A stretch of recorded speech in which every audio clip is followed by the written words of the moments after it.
Dear student, today I want to explain you the division of sector as organized and unorganized sector. कि आज जो हम पढ़ेंगे इससे पहले मैंने आपको पढ़ाया था primary sector, tertiary sector and secondary sector, उनके अकॉर्डिंग किस स्टाइल से जो था वो डिवीज़न हुआ वर्क का। और रिसेंट टाइम में हम एक्सप्लेन करेंगे कि जो सेक्टर हमारी कंट्री में डिवाइड है वो है according to your working conditions, कि रियल में आपकी वर्क की कंडीशन क्या है उसके अकॉर्डिंग जो है वो आपके सेक्टर का डिवीज़न होगा। Then first is organise sector and second is unorganise sectors. जो है हमारी कंट्री में 2 टाइप्स के सेक्टर्स होते हैं, organised and unorganised. Organise sectors जो होता है जहाँ पर रूल्स रेगुलेशंस को फॉलो किए जाते हैं, जो अकॉर्डिंग टू गवर्नमेंट नॉर्म्स चलता है, जहाँ पर सिक्योरिटी और सेफ्टी का पॉइंट ऑफ व्यू भी जो होता है वो बेटर होता है, तो वो सेक्टर कहलाता है ऑर्गेनाइज सेक्टर जहाँ हम लोग काम करते हैं। अनऑर्गेनाइज सेक्टर्स होता है, इट मीन्स वहाँ कोई रूल्स रेगुलेशंस नहीं होता है, आपका एक्सप्लोटेशंस होता है, लो वेजेस लो सैलरी जो है वहाँ दी जाती है, गवर्नमेंट नॉर्म्स को फॉलो नहीं किया जाता और एक अनसिक्योरिटी जो है जॉब में आपके वो बनी रहती है और वर्किंग कंडीशंस जो होती है वो बेटर नहीं होती है, वर्किंग हावर जो है वो बहुत ज़्यादा होते हैं, वर्कलोड का प्रेशर होता है और जो आपको लीव होती है वो पेड लीव वगैरह नहीं होती, तो वो कहलाता है आपका unorganise sectors. Then another way of classify activities in economy, तो ये भी एक अनदर वे है एक अपनी एक्टिविटीज के अकॉर्डिंग इकोनॉमिक में क्लासिफिकेशन का, कि ये जो हम ऑर्गेनाइज्ड और अनऑर्गेनाइज्ड कर रहे हैं वो आपकी एक्टिविटी के बिहाफ पे है। This look at the way that people are employed, तो ये उस मैटर पे जो है आपकी इसकी कंसंट्रेशंस वो उस पर है हाउ पीपुल आर एम्प्लॉयड, कि रियल में लोगों को एम्प्लॉयमेंट किस वे से मिला हुआ है, एटलीस्ट उसी के अकॉर्डिंग इसका क्लासिफिकेशन होता है। तो वापस देखिए, this look at the way people are employed, कि किस स्टाइल से लोगों को एम्प्लॉयड किया गया है, ये उस पर इसकी पूरी कंसिडरेशन रहती है कि एटलीस्ट आपका अपॉइंटमेंट किस बेस पे हुआ है। देन यहाँ पर आपको 2 एग्जाम्पल एक्सप्लेन किए गए हैं, first is Kanta and second is Kamal, 2 अलग अलग लोगों के हैं। कांता जो है वो एक ऑफिस में वर्क करती है, उसका जो टाइम पीरियड है वो पर्टिकुलर फिक्स है 9:30 से 5:30, इट मीन्स 9:30 वो जाती है एंड 5:30 PM जो है वो वापस आ जाती है, तो 9:30 to 5:30 उसका वर्किंग पीरियड्स है। सैलरी जो है उसको एवरी मंथ जो है उसकी सैलरी उसके अकाउंट में डिपॉजिट हो जाती है या उसको कैश में मिल जाती है। पीएफ और मेडिकल अलाउंसेस उसको मिलते हैं, प्रोविडेंट फंड में उसका और उसके एम्प्लॉयर का कंट्रीब्यूशन सेम जाता है, जितना उसकी सैलरी में से होता है उतना ही उसका एम्प्लॉयर उसके पीएफ अकाउंट में जमा करा देता है, तो उसको प्रोविडेंट फंड की फैसिलिटी है। कांता को मेडिकल अलाउंसेस भी मिलते हैं जब कभी भी कोई प्रॉब्लम्स होती हो, और संडे जो होता है वो कांता का पेड लीव होता है, it means Sunday is holiday, आपको संडे को काम पे नहीं जाना है, लेकिन उसके बावजूद भी आपकी सैलरी में किसी स्टाइल का कोई भी रिडक्शंस नहीं होगा, तो Sunday is paid holiday for Kanta. Kanta Sunday को एंजॉय कर सकती है, उसको ऑफिस पर नहीं जाना था। व्हेन शी गेट ज्वाइन, जब उसने ज्वाइन किया था, she get an appointment letter, जब उसने ये ऑफिस ज्वाइन किया था तो कांता को एक अपॉइंटमेंट लेटर मिला था। In appointment letter there are the terms and conditions, appointment letter में क्या थी, टर्म्स एंड कंडीशंस थी on which Kanta appoint in this office, जिस पर कांता को अपॉइंट किया गया उस पर उन शर्तों पर। तो अपॉइंटमेंट लेटर का मतलब होता है कि जब हम जॉब करते हैं तो हमें एक कॉन्ट्रैक्ट लेटर मिलता है, उसमें सारी टर्म्स एंड कंडीशंस लिखी हुई होती है, तो उन टर्म्स और कंडीशंस पर कांता का अपॉइंट हुआ, तो कांता को एक अपॉइंटमेंट लेटर भी मिला जो इस बात का प्रूफ है कि वो उस पर्टिकुलर ऑफिस की एम्प्लॉय है। तो these are the conditions, working condition of Kanta, ये कांता की वर्किंग कंडीशन है कि कांता किस स्टाइल से कहाँ पर काम कर रही है। Next example is Kamal, Kamal जो है वो कांता का नेबर है and she work in nearby grocery shops, Kamal जो है वो पास की ही ग्रोसरी शॉप्स पर जो है वो काम करता है। She goes on 7:30 AM and return 8 PM, वो कितने बजे जाता है, 7:30 पर जाता है और 8 PM पर वापस जाता है, तो देखो रिटर्निंग का भी टाइम ज़्यादा और जाने का भी टाइम ज़्यादा, इट मीन्स वर्किंग आवर जो अनऑर्गेनाइज सेक्टर में है वो ज़्यादा होते हैं। एंड नो अलाउंसेज, उसको किसी स्टाइल का कोई अलाउंसेज नहीं, कोई पीएफ नहीं, कोई मेडिकल अलाउंसेज नहीं, नो पेड लीव, कोई भी उसकी पेड लीव नहीं है। when she get leave, when he get leave, there is a deduction in a salary. जैसे ही वो लीव लेता है उस दिन की उसको वेजेस नहीं मिलती है, वो उसकी उसमें से कट हो जाती है। तो मतलब उसको कोई पेड हॉलीडे नहीं है जो वो एंजॉय कर सके। उसको 30 डेज मंथ में काम करना पड़ता है, तभी जाके उसको 30 डेज की वेजेस मिलती है। अगर एक दिन वो काम पर नहीं जाता है तो उसको नहीं मिलता है। No medical allowances, no PF, no other facilities, no other benefit. उसके बाद he do not get work, अगर वो नहीं गया तो there is no salary, no wages, only he and he does not get any formal letter. उसको किसी style का कोई भी कॉन्टैक्ट लेटर, अपॉइंटमेंट लेटर जो है उस ग्रोसरी शॉप से नहीं मिला। उसके पास कोई भी प्रूफ नहीं है कि वो इस दुकान में काम करता है ताकि कहीं उसको कंपनसेशन मिले। और he can asked any time to leave the grocery shop by his employer. उसका एम्प्लॉयर उसको कभी भी कह सकता है कि तुम्हें ये शॉप छोड़नी पड़ेगी। It means no job security. तो देखिए कमल की कंडीशन कैसी है, बहुत ज़्यादा क्रिटिकल है, किस स्टाइल से काम कर रहा है वो सारी कंडीशन। तो यहाँ आपको दो कंडीशंस बताई गई है, पहली कांता की और दूसरी कमल की। तो आप समझ जाएंगे कि कांता ऑर्गेनाइज में है और कमल जो है वो अनऑर्गेनाइज सेक्टर में काम करता है। तो आपकी वर्किंग कंडीशंस के अकॉर्डिंग सेक्टर का डिवीजन हो गया, आप कैसे किस सेक्टर में वर्क कर रहे हैं। Then organize sectors cover those enterprises और प्लेसेस ऑफ वर्क। तो हम ऑर्गेनाइज सेक्टर्स में कौन सी इंस्टीट्यूशंस, कौन सी प्लेस, कौन सी वर्क प्लेस, कौन सी एंटरप्राइजेस को इंक्लूड करेंगे।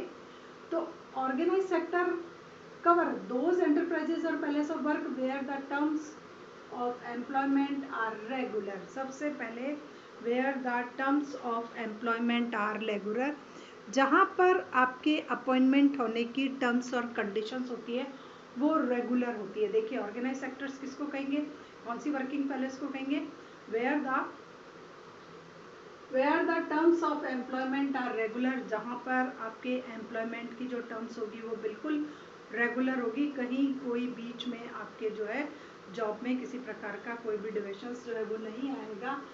And the terms of employment are and therefore people have assure to work. तो सबसे पहले लोगों को क्या रहेगा, जॉब सिक्योरिटी रहेगी, सेफ्टी रहेगी। Then people are assure to work, आपको रेगुलर बेसिस पे अपॉइंट किया गया है तो आपकी जॉब सिक्योरिटी, आप एश्योर हो कि एटलीस्ट आपको काम बराबर मिलता रहेगा, आपका जॉब बराबर मिलता रहेगा। These type of institutions are registered anywhere. कहीं ना कहीं उन इंस्टीट्यूशंस का रजिस्ट्रेशन होता है, विदाउट रजिस्ट्रेशन वो ऑर्गेनाइज सेक्टर में कवर नहीं होती है। तो जहाँ भी आप काम करते हो पहले चेक कर लो कि वो रजिस्टर्ड इंस्टीट्यूशंस है या नहीं है। तो दीज टाइप ऑफ इंस्टीट्यूशंस और एंटरप्राइजेज आर रजिस्टर्ड, वो रजिस्टर्ड होगी बाय द गवर्नमेंट्स, गवर्नमेंट के थ्रू कहीं भी जो है वो रजिस्टर्ड होगी। And have to follow the rules and regulations, और किसको फॉलो करेगी, रूल्स और रेगुलेशन को फॉलो करेगी। उनके अपनी वर्किंग करने के, आपके पेमेंट के, सबके रूल्स और रेगुलेशंस होंगे, लॉज होंगे, सब लॉज होंगे, एटलीस्ट उन्हीं के अकॉर्डिंग वो काम करेगी। तो follows the rules and regulations which are given in laws, जो भी लॉज में दिए गए हैं उन रूल्स और रेगुलेशंस को, इन इंस्टीट्यूशंस को फॉलो करना कंपलसरी होगा। एंड हैज सब फॉर्मल प्रोसेस एंड प्रोसीजर, और इसकी कुछ फॉर्मल प्रोसेस होगी और प्रोसीजर्स होगी। Workers of organize sector enjoy security of employment. तो ऑर्गेनाइज सेक्टर के जो वर्कर होते हैं वो एंजॉय करते हैं जॉब सिक्योरिटी को लेकर के, किसी स्टाइल का भी जॉब को लेकर के कोई भी अनसिक्योरिटी उनके माइंड में नहीं होती है। The except the fixed working hour, और उनके जो वर्किंग आवर होते हैं वो बिल्कुल फिक्स होते हैं। If they work more than there particular times they get over time. अगर उनको किसी स्टाइल का कोई भी ज़्यादा काम करना पड़ता है तो उनको ओवर टाइम की जो है फैसिलिटी मिलती है, उनको provident, they have to paid leave, उनके पास पेड लीव्स होती है। संडे आपका हॉलीडे है, पेड लीव है। अदर जो हॉलीडेज आते हैं, नेशनल हॉलीडेज, अदर हॉलीडेज, वो सब आपके पेड लीव के होते हैं। उसमें आपकी सैलरी में किसी स्टाइल का कोई भी डिडक्शंस नहीं होता है। एंड गेट मोर बेनिफिट्स, आपको मेडिकल मिलता है, आपको प्रोविडेंट फंड मिलता है, आपको ग्रेजुएटी में मिलता है, रिटायरमेंट पे आपको जो है वो पेंशन की फैसिलिटी मिलती है। सेवरल बेनिफिट्स जो हैं आपको उसमें मिल सकते हैं, हॉलीडे होता है, प्रोविडेंट फंड है, सेफ वर्किंग एनवायरनमेंट होता है। आपका वर्क करने का जो एनवायरनमेंट होगा ऑर्गेनाइज सेक्टर का वो बिल्कुल सेफ होगा। व्हेन रिटायर गेट पेंशन, तो रिटायरमेंट पे पेंशन मिलेगी। अब वापस देखिए ऑर्गेनाइज सेक्टर में क्या होता है। सबसे पहला जो है आपका ऑर्गेनाइज सेक्टर जो होता है वो सेक्टर होगा जो कहीं रजिस्टर्ड होगा। उसके बाद वहाँ पर वर्क करने की जो है रूल्स और रेगुलेशंस होंगे, जो भी लॉज के अकॉर्डिंग है उन रूल्स और रेगुलेशंस को फॉलो करना होगा। आपको अपॉइंटमेंट का एक लेटर दिया जाएगा, फॉर्मल्स उसमें टर्म्स और कंडीशंस होगी, आपको भी टर्म्स और कंडीशन को फॉलो करना और एम्प्लॉयर को भी जो है वो टर्म्स और कंडीशंस को जो है वो फॉलो करना पड़ेगा। और आपकी जॉब सिक्योरिटी रहेगी, वर्किंग कंडीशंस बेटर रहेगी, वर्किंग आवर बिल्कुल फिक्स है कि आपको इतने बजे ऑफिस ज्वाइन करना और आपको इतने बजे ऑफिस से निकलना है, तो वर्किंग आवर्स बिल्कुल फिक्स होते हैं। पेड लीव आपको मिलती है, अदर बेनिफिट जो है मेडिकल है, अलाउंसेज है, डियरनेस अलाउंसेज है, प्रोविडेंट फंड है, ग्रेजुइटी है, ये सारे अलाउंसेस की वहाँ पर आपको फैसिलिटी होती है। तो ये जो सेक्टर्स होता है जहाँ पीपल जो लॉग करते हैं वर्किंग पॉपुलेशन, वो सेक्टर कहलाता है ऑर्गेनाइज सेक्टर, जहाँ आप भी सेफ, आपकी सैलरी भी सेफ, आपकी वर्किंग कंडीशंस भी फिक्स और सब कुछ नॉर्मल रहता है। श्योरिटी जहाँ पर है वो ज़्यादा होती है। नेक्स्ट आता है कमल। कमल जो था वर्क इन अनऑर्गेनाइज सेक्टर। कमल किस में काम कर रहा था? अनऑर्गेनाइज सेक्टर में काम करता था। तो unorganize sector small and scattered unit, ये बहुत ही स्मॉल यूनिट्स होते हैं अनऑर्गेनाइज सेक्टर में जो काम करते हैं। ऑलरेडी जो स्मॉल सेक्टर्स की जो यूनिट्स होती है वही जो है वो अनऑर्गेनाइज्ड होती है, which are largely outside the control of government. और गवर्नमेंट सेक्टर पर इनका किसी स्टाइल का कोई भी कंट्रोल नहीं होता है। तो these types of institutions are out of control for government, government के कंट्रोल से जो है वो आउट ऑफ कंट्रोल होती है। When there is a less work, when there is a less work they ask people for leave, तो वो लोगों को वो संस्था छोड़ने के लिए भी कह सकते हैं। तो when there is a less work they ask people to leave the firm, तो उस यूनिट को आपको छोड़ने के लिए भी कह सकते हैं जब कभी काम होता ही नहीं हो। All depend on the desire of employer, then all things are depend on the desire of employer. जिसने आपको अपॉइंट किया है एम्प्लॉयर जो है एटलीस्ट टोटल उसी पे डिपेंड करता है, उसकी डिज़ायर पे डिपेंड करता है। रूल्स रेगुलेशन टोटल उसके अकॉर्डिंग होते हैं। A large number of people are employed in this sector. तो हमारी कंट्री में अनऑर्गेनाइज सेक्टर में जो है अपॉइंटमेंट की रेट है वो बहुत ज़्यादा हाई है। A large number of population work in unorganised sector. हमारी कंट्री की जो लार्ज नंबर की पॉपुलेशन है एटलीस्ट वो उसमें वर्क करती है। तो कांता और कमल दोनों की सिचुएशन आपको क्लियर हो गई होगी कि दोनों की क्या क्या कंडीशंस थी। कमल अनऑर्गेनाइज सेक्टर में था, no rules regulation, lower wages, lower salary, exploitation, no paid leave, no other allowances, no job security, no working condition, maximum large working hour, और उस यूनिट का जो साइज़ होगा वो भी स्मॉल होगा, वो यूनिट कहीं रजिस्टर्ड नहीं होगी, उसके खुद के रूल्स रेगुलेशंस नहीं होंगे। तो these are the difference between organize sector and unorganize sector. But large number of population are employed in unorganised sector. हमारी इकोनॉमिक की एक ये आप देख लीजिए बेसिक प्रॉब्लम है कि यहाँ पर अनऑर्गेनाइज सेक्टर में जो वर्क करने वालों की क्वांटिटी है वो बहुत ज़्यादा एक्सेस में है। People employed on their on doing small jobs. तो कुछ लोग क्या करते हैं, people employed in their on doing small jobs, लोग अपने द्वारा खुद के छोटे छोटे कामों में एम्प्लॉयड हो जाते हैं। क्योंकि अगर कहीं कोई सर्टेनिटी ही नहीं है तो लोग अनऑर्गेनाइज सेक्टर को छोड़ करके अपने सेल्फ के स्मॉल जो जॉब्स होते हैं एटलीस्ट उसमें इन्वॉल्व हो जाते हैं, अपना खुद का कोई छोटा मोटा काम करना जो है वो स्टार्ट कर देते हैं। Such as selling in the street, जैसे कुछ लोग गलियों में बेचने का काम करते हैं, रिपेयरिंग का काम करते हैं। तो ये जो जॉब्स होते हैं वो भी हमारे किस में आते हैं, सर्विस सेक्टर में आते हैं। बट वो आपके सेल्फ मैनेज के होते हैं, वो भी अनऑर्गेनाइज्ड है, बट वहाँ पर एटलीस्ट आपकी खुद की डिज़ायर चलती है। वर्किंग आवर जो होंगे वो आपके अकॉर्डिंग जो है वो फिक्स हो सकते हैं।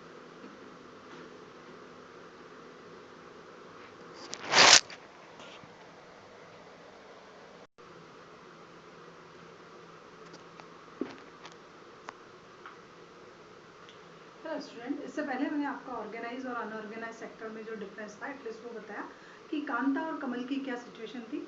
कांता जो थी वो ऑर्गेनाइज सेक्टर में वर्क करती थी और कमल जो था वो अनऑर्गेनाइज सेक्टर में वर्क करता था। तो दोनों की जो लाइफ का जो स्टैंडर्ड था एटलीस्ट उसमें बहुत ज़्यादा वेरिएशन था, कहाँ कमल को क्या सैलरी मिलती है और क्या मिलती। नेक्स्ट आता how to protect workers in unorganize sectors. Then जो हमारी प्रोटेक्शंस की रिक्वायरमेंट है वो कहाँ तक है, तो how to protect workers in unorganised sector, कि अनऑर्गेनाइज सेक्टर में जो वर्कर्स काम करते हैं एटलीस्ट हम उनको किस स्टाइल से प्रोटेक्शन प्रोवाइड कर सकते हैं। जैसा कि कमल जैसे जो लोग हैं अनऑर्गेनाइज सेक्टर में वर्क करते हैं तो उनकी क्या कंडीशंस होती है। Then you all know that organize sector is small and is provide small facility of small opportunity for employment. हम सब जानते हैं कि ऑर्गेनाइज सेक्टर है उसका जो उसकी स्ट्रेंथ जो है वो थोड़ी सी लोअर है, बहुत ही लोअर एरिया में हमारा ऑर्गेनाइज सेक्टर जो है उसका एक्सपेंशन हुआ है, डेवलपमेंट हुआ है और उसके थ्रू जो एम्प्लॉयमेंट अपॉर्चुनिटी प्रोवाइड करवाई जाती है वो भी बहुत लोअर कैटेगरी की होती है, मतलब बहुत कम क्वांटिटी में होती है। तो ऑर्गेनाइज सेक्टर जो है इंडिया में वो बहुत जो है बहुत लो स्कोप में है और उसके थ्रू एम्प्लॉयमेंट अपॉर्चुनिटी भी जो है वो कम प्रोवाइड की जाती है। और ऑलमोस्ट जो ऑर्गेनाइज सेक्टर की जो एंटरप्राइजेज है उन्होंने खुद को ही सेल्फ किसमें कन्वर्ट कर लिया, अनऑर्गेनाइज सेक्टर में कन्वर्ट कर रखा है। देखिए यहाँ पर दे रखे कि employment in organize sectors have been expanding very slow, कि ऑर्गेनाइज सेक्टर में जो एम्प्लॉयमेंट अपॉर्चुनिटी के एक्सपांड करने की जो रेट है वो बहुत स्लो है, बहुत लोअर क्वांटिटी में ऑर्गेनाइज सेक्टर में एम्प्लॉयमेंट अपॉर्चुनिटी प्रोवाइड की जाती है। And it is common to find many organized enterprises in unorganized sectors। और ऐसा पाया जाता है कि बहुत सारी जो ऑर्गेनाइज सेक्टर की जो इंस्टीट्यूशंस है वो अपने आप को किस में मान रही है, अनऑर्गेनाइज सेक्टर में मान रही है या अनऑर्गेनाइज सेक्टर में कन्वर्ट कर रही है। they adapt such strategy they adapt such strategy to evade tax and refuse to follow law। ताकि वो ऐसा क्यों कर रही है, ऑर्गेनाइज सेक्टर में एम्प्लॉयमेंट अपॉर्चुनिटी लोअर है, बहुत कम लोगों को एम्प्लॉयमेंट दिया जाता है, उनका डेवलपमेंट की रेट बहुत है, बहुत सारी जो ऑर्गेनाइज सेक्टर की जो इंस्टीट्यूशंस है वो अपने आप को अनऑर्गेनाइज में कन्वर्ट कर रही है या मान रही है या उसी के रूल्स रेगुलेशन को फॉलो कर रही है। वो ऐसा क्यों कर रही है, वो एक ऐसी स्ट्रेटेजी अडॉप्ट कर रही है जिससे वो किस में कन्वर्ट हो रही है, अनऑर्गेनाइज सेक्टर में कन्वर्ट हो रही है। तो वो ऐसा किस लिए कर रही है, टू एड टैक्सेस से अपने आप को बचा सके और ताकि वो रिफ्यूज़ कर सके कुछ लॉस को फॉलो करने के लिए कि अब ये रूल्स और रेगुलेशंस हमारे द्वारा फॉलो नहीं किए जाएंगे because we are unorganize sectors enterprises, कि हम अनऑर्गेनाइज सेक्टर की एंटरप्राइजेज हैं, इसलिए हम वो रूल्स और रेगुलेशन फॉलो नहीं कर सकते जो ऑर्गेनाइज सेक्टर के लिए फॉलो करने की बाउंडेशन होती है, वो हमारे लिए नहीं होगी। तो ये क्या करती है, नो रूल्स और regulations, they protect labor large number of workers jobs in unorganized sectors। तो वो उन रूल्स और रेगुलेशंस को फॉलो करने से रिफ्यूज कर देती है, जो रूल्स और रेगुलेशन लेबर को प्रोटेक्ट कर रहे हैं उनको वो रिफ्यूज कर देगी because they are in unorganize sectors and large number of workers jobs in unorganised sector. अब आपको मैंने पहले ही बताया कि हमारी कंट्री में जो लार्ज नंबर का जो वर्कफोर्स है it is employed in unorganised sector. वो अनऑर्गेनाइज सेक्टर में एम्प्लॉयड है बेचारा लार्ज नंबर की हमारी वर्किंग पॉपुलेशन जो है। तो वर्किंग पॉपुलेशन जो अनऑर्गेनाइज सेक्टर में उनको कौन कौन सी प्रॉब्लम्स को सफ़र करना पड़ता है, दे पे लो सैलरी। सबसे पहली बात जैसे कमल को लो salary, no benefits, no job security, no working environment, no work conditions, no जो है वो leave with pay, paid leaves आपको नहीं मिलेंगे, बेनिफिट्स नहीं मिलेंगे, लोअर सैलरी मिलेगी, जॉब सिक्योरिटी आपके पास जो है वो नहीं रहेगी, आपका एक्सप्लोटेशंस होगा और आपके पास जॉब सिक्योरिटी नहीं है। ये कंडीशन है और अनऑर्गेनाइज सेक्टर में काम करने वाले लोगों की, कि एक अनसर्टेनिटी में उनकी पूरी लाइफ जो होती है वो बीत जाती है, जॉब मिलेगा, सैलरी कब मिलेगी, कब नहीं मिलेगी, कब काम पर बुलाएंगे, कब नहीं बुलाएंगे, ये टोटल अनसर्टेनिटी जो है वो अनऑर्गेनाइज सेक्टर में देखने को मिलती है। In 1990, large number of workers lost their job in organized sector. In 1990s, before adaptations of liberalization, 1990 में large number of जो एम्प्लॉयमेंट की जो लार्ज नंबर ऑफ पॉपुलेशन है उन्होंने अपना ऑर्गेनाइज सेक्टर्स में जो जॉब अपॉर्चुनिटी थी उसको लॉस्ट कर दिया। तो 1990 की सिचुएशन को आपकी बुक में एक्सप्लेन किया गया कि during 1990 large number of people lost their employment opportunity in organise sector. जो ऑर्गेनाइज सेक्टर में एम्प्लॉयड थे उन्होंने अपनी जॉब अपॉर्चुनिटी जो है वो खो दी।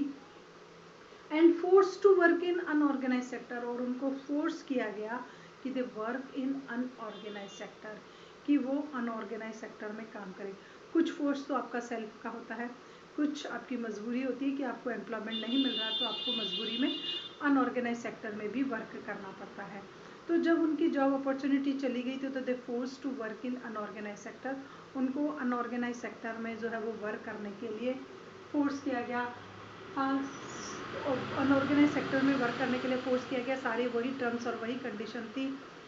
सो they need more jobs and more protection, इसलिए उनको बेचारों को क्या है, जॉब्स की भी रिक्वायरमेंट रहती है और प्रोटेक्शन की भी रिक्वायरमेंट रहती है कि एटलीस्ट हमारा जॉब सिक्योर हो और हमें प्रोटेक्शंस मिले। ड्यूरिंग 1990 पीपुल को नीड सपोर्ट। अब आपके क्वेश्चन आता है कि which type of people need support, कि किस स्टाइल के लोगों को सपोर्ट की ज़रूरत थी जो अनऑर्गेनाइज सेक्टर में काम कर रहे थे। तो पीपुल को need supports are landless agriculture labour. सबसे पहला जो था बेचारा वो लैंडलेस लेबर वर्कर था, कि उसके पास ज़मीन है नहीं, वो दूसरों की ज़मीन पर काम कर रहा है, तो एटलीस्ट उसको जॉब सिक्योरिटी चाहिए। उसके बाद है small and marginal farmer, shopkeepers, share croppers, artisans, cobbler, gold Smith, iron Smith, carpenters etcetera. तो इस स्टाइल्स के जो बेचारे अनऑर्गेनाइज सेक्टर में काम करने वाले थे, वापस बता रही हूँ, small farmer, marginal farmer, landless labour, artisans, sharecroppers, इन सभी को जो थी वो जॉब सिक्योरिटी की रिक्वायरमेंट थी, क्योंकि इनका अनऑर्गेनाइज सेक्टर में जॉब सिक्योर नहीं था। आपका कारपेंटर है, इसमें आयरन स्मिथ है, इसमें प्लम ये है, तो इनका जो है वो काम सर्टेनिटी नहीं होने की वजह से इनको जॉब सिक्योरिटी की रिक्वायरमेंट थी। तो 80% of rural people belong from these category. Rural area की अगर आप पॉपुलेशंस को देखो तो 80% जो वर्किंग फोर्स की जो पॉपुलेशंस है they belong from these category, वो इस कैटेगरी से बिलोंग कर रहे हैं जो कैटेगरी मैंने अभी आपको बताई, farmer, small farmer, landless labour, artisans और ये। तो 80% जो पॉपुलेशन है वो इसी कैटेगरी से बिलोंग करती है।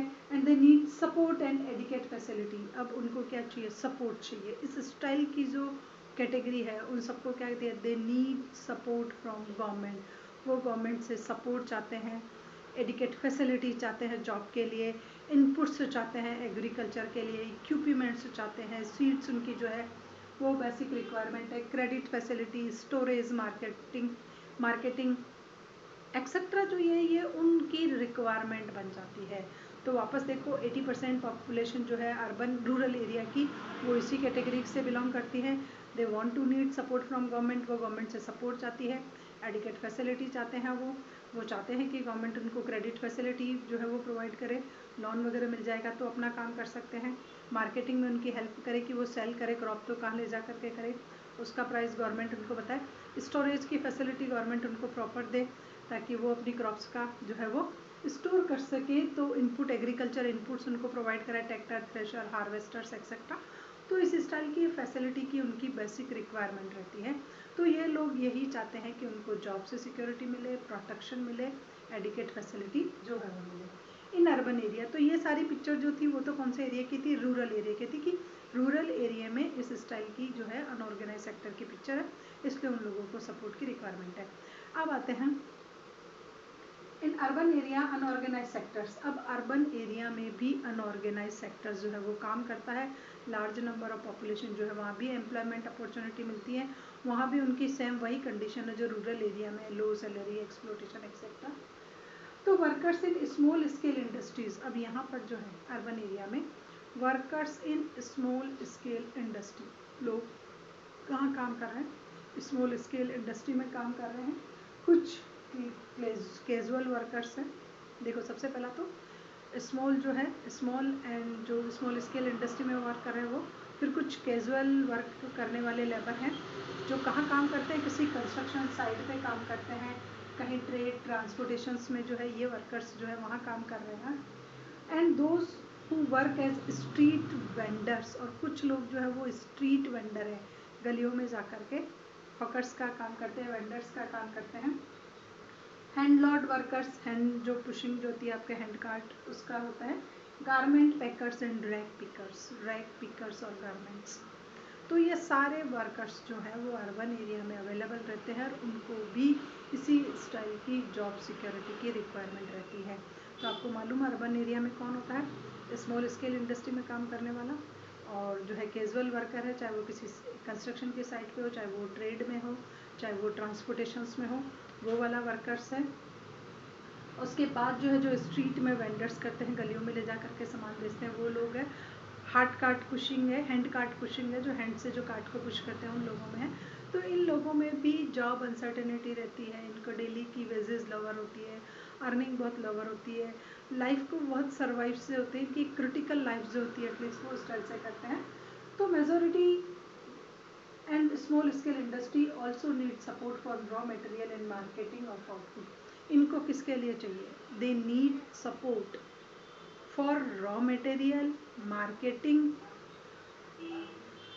And raw material. बस इनको दो ही चीज़ों की चाहिए, वो सपोर्ट चाहते हैं, एक तो रॉ मटेरियल को लेकर के और आउटपुट की मार्केटिंग को लेकर के इनको भी जॉब सिक्योरिटी चाहिए। ये भी सपोर्ट चाहते हैं गवर्नमेंट का, कि गवर्नमेंट इनको इनके इंडस्ट्री के आउटपुट को सेल करने में मदद करे, मार्केटिंग में मदद करे, और अगर रॉ मटेरियल की अगर कोई प्रॉब्लम है तो एटलीस्ट गवर्नमेंट उसको सॉल्व करे, ताकि इस कैटेगरी की इंडस्ट्री का भी क्या हो सके, डेवलप्ड हो सके।